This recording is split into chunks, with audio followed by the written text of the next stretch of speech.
85% of women say cooking is the most important skill they look for in a partner.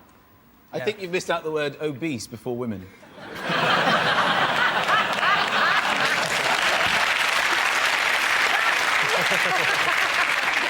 If you're watching this and you're obese, put that down, fatty.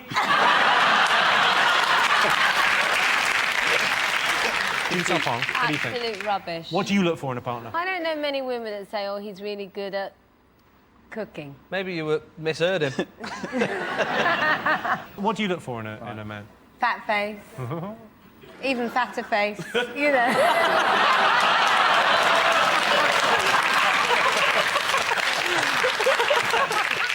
This statistic is a little bit weird because a lot of McDonald's staff are single.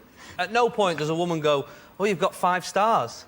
Let me take my knickers off. You know what I mean? What, you're on the fryer? Have a touch of these. I didn't know that women look for skill. Continence is a skill, isn't it? I'm teaching my 3-year-old how to be continent. Continent. Isn't that it? No, continent, yeah, that's a word, yeah. Here in the village, Michael, we call it potty training. Down here, I mean, up in the castle, you might call it that, but down here in the village, call it potty training, then we let everyone know. I mean, normally they always go, I like someone with a good sense of humour, don't they? And it'd be good if you could to combine the two, cooking and a good sense of humour. Yeah. The chef from the Muppets. Yeah. OK, so 85% of women say cooking is the most important skill they look for in a partner. What are you going to go with? It's false. It's absolutely false. It's a nonsense. False. Are you saying true or false? Chris Moores, what do you think? True or false? It's false. False. OK, you're going false? Yeah. Right. I can tell you the answer is... I haven't answered yet, and I'm team captain. All right. Sometimes I take my role as a captain very seriously. It's one of those occasions. David, what do you think? I think it's false. You think it's false? Chris, you think it's false? I do. I've got a weird, sneaking suspicion it's true. OK, well, I can tell you the answer is false.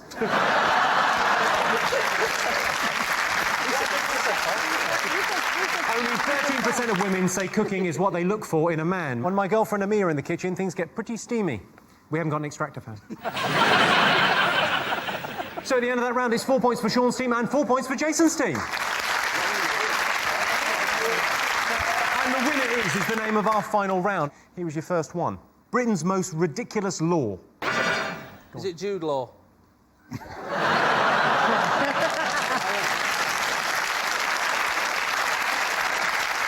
It's not Jude Law, it's not Sod's Law, it's not Murphy's Law. Is it Sod's Law? No! I love that. Murphy's Law. There's one for pregnant women, isn't there? That they're allowed to ask a policeman, if they're in a public place, that they can urinate in his helmet. Does he have to say yes, or can he? He has to say yes. You have to. You're allowed to pee in his helmet. He doesn't have to put it back on afterwards. He does have to put it back on slowly, going, harump. I think that it is a law. I hope someone else has heard of this. That you can kill a Scotsman in Nottingham if he has a bow and arrow. Sorry, when you said I hope someone else has heard of this, have you killed a Scotsman in Nottingham? It's a place where you can't die. A place where you can't die? Yeah. There is a place in England where it's illegal. I know this. It's you're not allowed to die in the. Is it the Parliament? Houses of Parliament? That is the correct answer. Yes. Yeah. Oh, That's the true thing. Britain's most ridiculous law is it's illegal to die in the Houses of Parliament. Another strange law is pregnant women can urinate anywhere they want. Great news. I think my nana's pregnant. Sean, Claudia, Phil, what have the nation been talking about this week? Wimbledon. Everyone's been talking about Wimbledon. They all got excited about that little boy Murray. He was doing well. Big whooping, Murray mound, kissing himself, Popeye, and then not.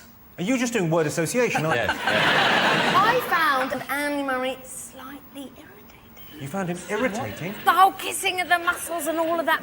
His actual aim, I read this, it's quite funny, he said it credits his newfound health to his diet. He said, and in one lunch sitting, he had 42 pieces of sushi, but he's hoping to get to 60 pieces of sushi.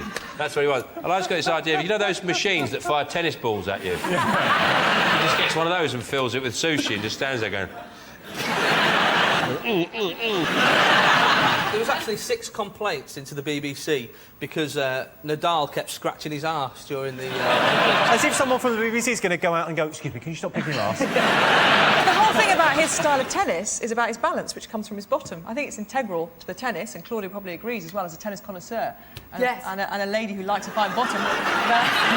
that I think you need to focus on his bottom. I don't understand who these people are. Who bothers to complain? My favourite complaint was on the channel Babe Station, where the three women have the boobs out, they've got a pair of knickers on. People ring up and get off, right, for £1.50 a minute. Now, some bloke complained because one of the women showed a little bit of front garden, right? And again, at what point are you watching going, oh, this is brilliant, this is... Oh, no, you've gone too far now!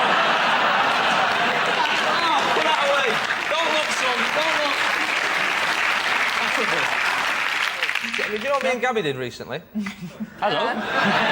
Me and Gabby did an evening with Sven-Goran Eriksson. What do you mean, an evening? For charity. And you did like a Q&A thing, didn't you? Did you not get paid? Oh, Jason, you're so new to this. Let's have a look and see if Wimbledon's one of the most talked about things this week. Yes, it is. The most talked about thing is Wimbledon.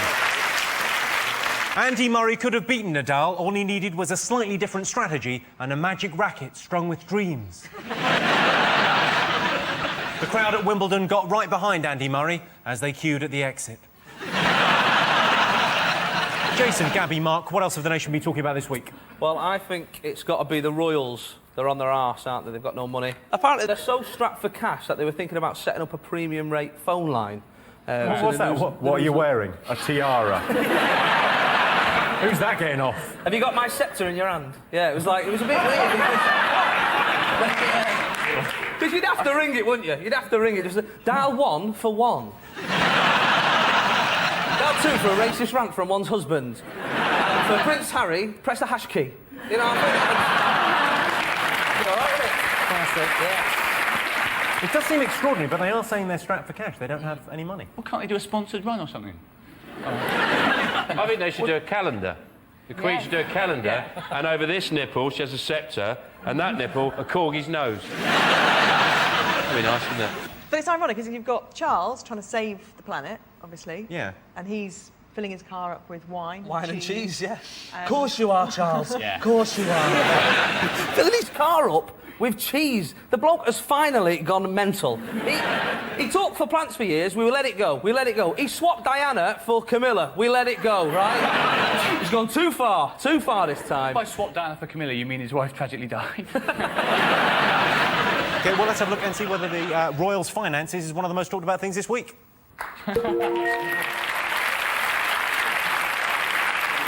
Yes, this is the story that the Royals are apparently strapped for cash. In other royal news, the naval ship carrying Prince William has seized £40 million worth of cocaine. So, 200 sailors and £40 million worth of cocaine. It's either the biggest drug bust in naval history or Elton John has fallen off the wagon. Jason, Duncan and Johnny, what have the nation been talking about this week? Food. Gordon Brown has said that we're wasting too much food. This is about 3 weeks after he said we're all getting fat. Now he's changed his mind. Now he's saying we're wasting too much food. And, you know, of all the problems he's got, he's obviously become Prime Minister and gone, oh, what should I fix first? Global terrorism, knife crime. Oh, no, you've thrown them bananas out. They've still got a bit of yellow on them. It's gone mental. What you should do, if you don't want to waste food, just do what I do. I just buy Parmesan. Never goes off. You know what gets me, right? I read in the paper this week that we waste £1 billion in food every year, right? Now, which sounds scary, doesn't it, right? But I've worked it out, right? That, if you think, how many zeros is in a billion? That's 9 zeros, isn't it? 1, 2, 3, 4, 5, 6, 7, 8, 9. £1 billion, right? How many is there of us? 56 million, right? 1, 2, 3, 4, 5, 6. That's a million, right? Yep. Yeah. So we twice, waste 56. £17.85 a year, right? So, boobless. No, not doing it properly, right? So I worked it out. Per person, per day, we waste 4 pence a day. I couldn't give a flying monkeys, to be honest.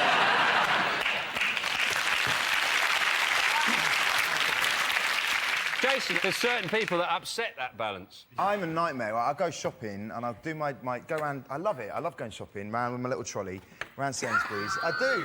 And I love the little 2-for-1 deals you get. Put them in. But Do you tend to bring a couple of friends with you to do exactly the same no. moves?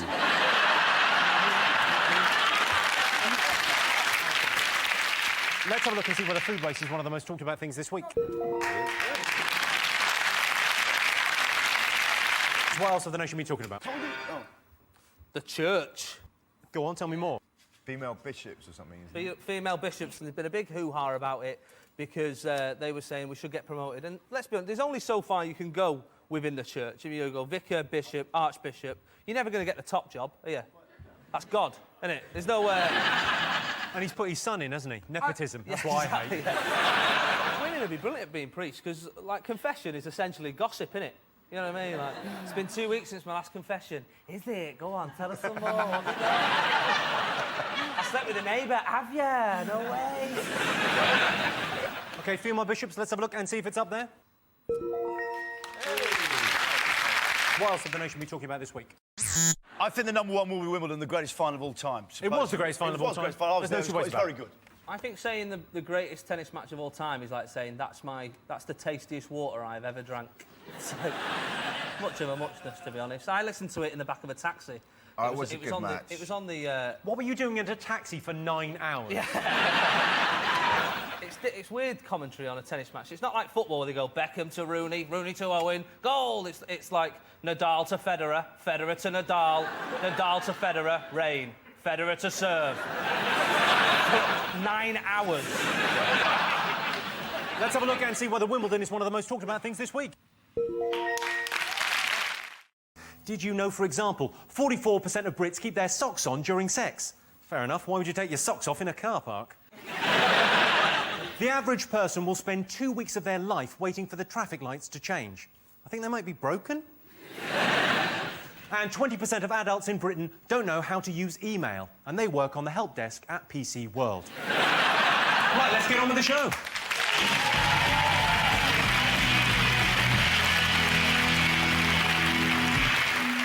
What are you talking about? That's the name of our first round. What have the nation been talking about? Is it the visit this week of George Bush to London? Visited London. Gordon Brown, very pleased to see him. Yeah, thrilled. Yeah. Well, I imagine he is. It makes him look better, doesn't it?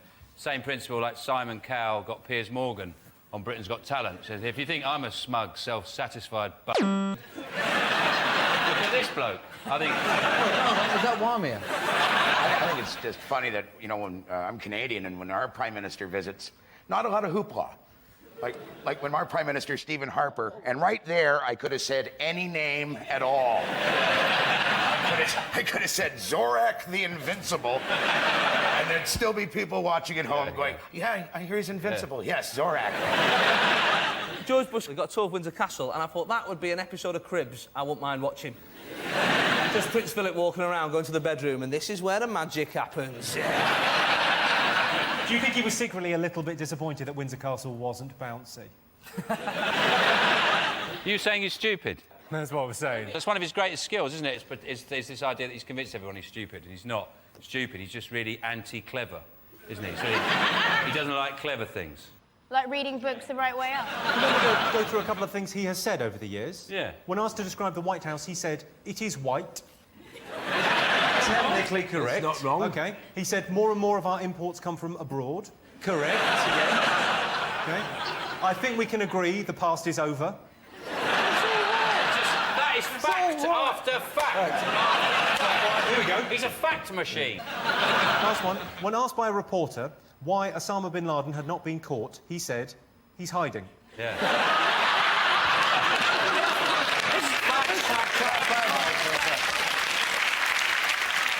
He ruined my whole entire week this week. He ruined your week? Yes. Oh, well, the Iraq War was one thing. What has he done now? Hey, Kelly. I was fine with Afghanistan. This is too much. I had to leave like 2.5 hours early so that I could get there because there was so much traffic. Jesus. What a bastard. This guy's got to be stopped. What are we doing? Right, let's see if President Bush is one of the most talked about things this week. Yes, indeed he is. Yes, this week, President Bush made his last official visit to Britain. After leaving office, Bush intends to devote a couple of years to finishing his book. He can't believe that caterpillar is still hungry.